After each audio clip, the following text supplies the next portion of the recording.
Is it the time to get back into Tesla? This is what we are going to answer today.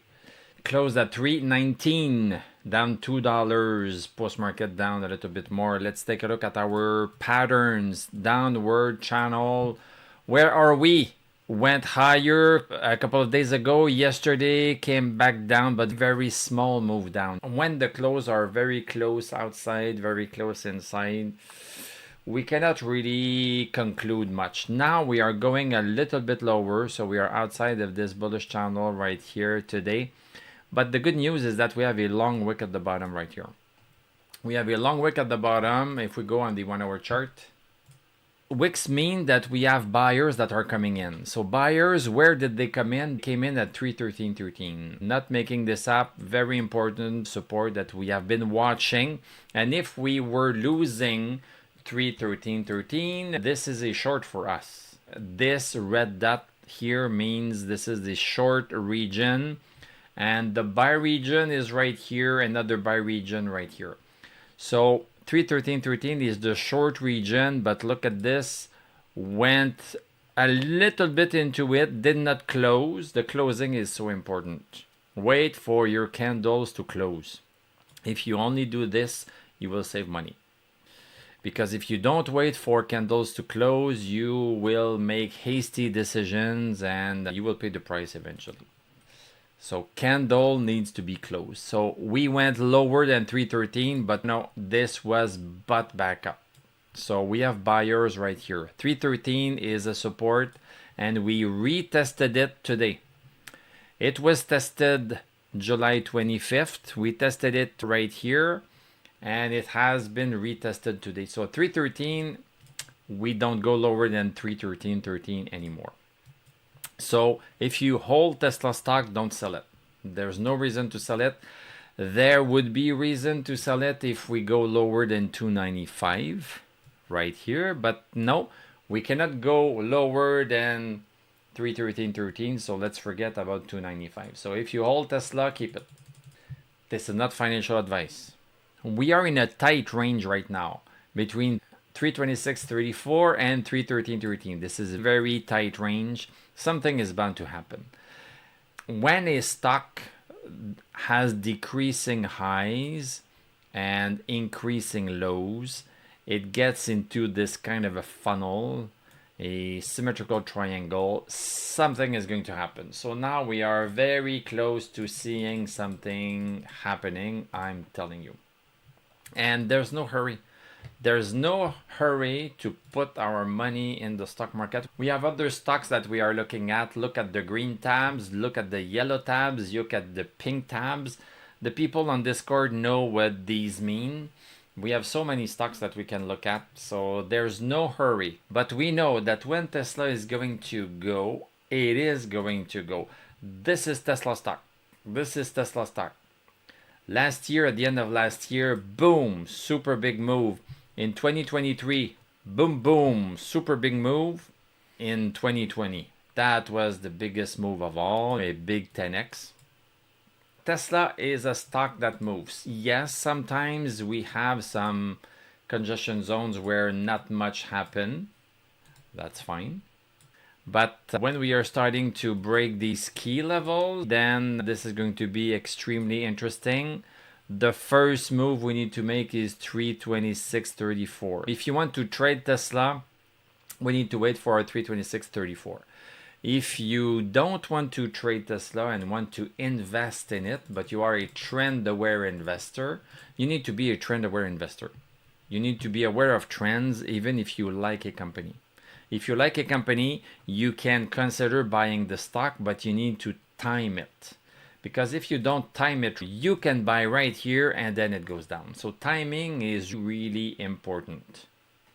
So we need timing in pretty much everything. We need timing. It goes up, it goes down. You need to make sure that the trend is correct. But for trend-aware investor, for Tesla, we have some signs that we are getting bullish. We have stochastic over 60. That's the first sign. We don't have the EMA yet. We have just closed under the 21-day EMA. We are still into this downward channel. We have a lot of negative signs that we are going to be bullish, but these could be fixed very soon.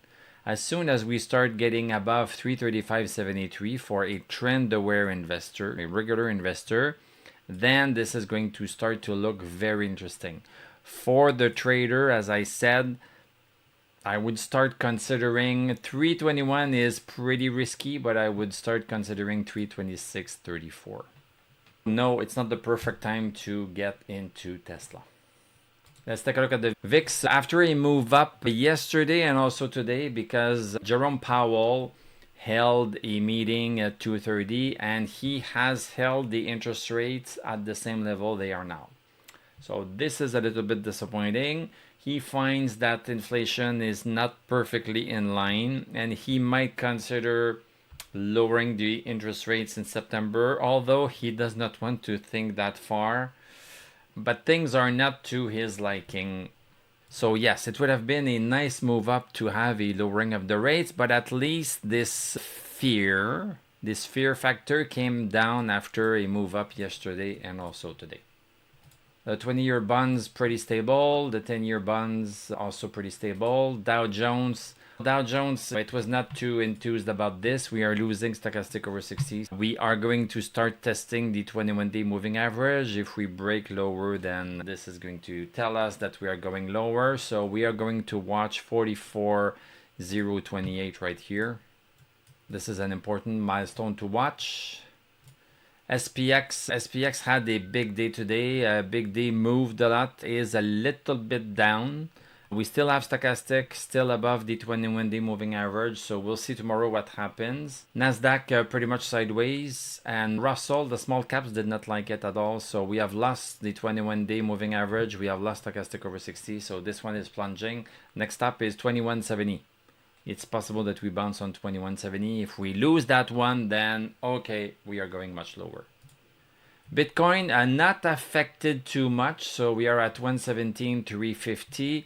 We have lost stochastic over 60, but we are still above 115,366, so it's still okay. Ethereum, we have a good stochastic. We have all of our indicators are going great. We have basically touched this downward resistance right here, and we are pausing on this. This is on the 1 hour chart. This is the move that we are having right now on the 1 hour chart. This is a bearish channel. So we are going to resume our move up once we break 38.33 right here. This is going to be our indicator. And let's look at Bitcoin dominance. This is a great chart. The Bitcoin dominance indicates what is happening to the other cryptos other than Bitcoin. This is moving higher and higher like this. And if we start losing 60% of Bitcoin dominance, we are going to see Ethereum and other altcoins just skyrocket. So this is something that we are going to watch from time to time. The good news about this, because I personally want the Bitcoin dominance to go down so that Ethereum can just fly. Basically, we have stochastic below 60. So this is good news. There is no force in the Bitcoin dominance at all. Right now, after this big move down in the dominance of Bitcoin, which allowed Ethereum to just have a nice move up, we are having a little bit of stabilization, but because we don't have stochastic over 60 right here, any move up that we see, we are not going to believe because it should continue down, and then we will have a proper bearish channel to start to follow. And at the same time, we are going to get into Ethereum and we are going to fly off. So this is going to be fantastic when this happens. So thank you very much for watching. Thank you for liking, commenting, subscribing. If you like what I do, you can become a YouTube member. We have a private Discord where all of the buy alerts are sent to Discord and we discuss stuff. The best value is the discussion. If you are unsure about something, you can ask me and I will answer. So the private Discord is the place to be. You will learn so much and you will recoup the cost in one trade. One trade, you will recoup it. I'm going to wish you a great evening. We are going to talk tomorrow and I'm going to tell you à la prochaine.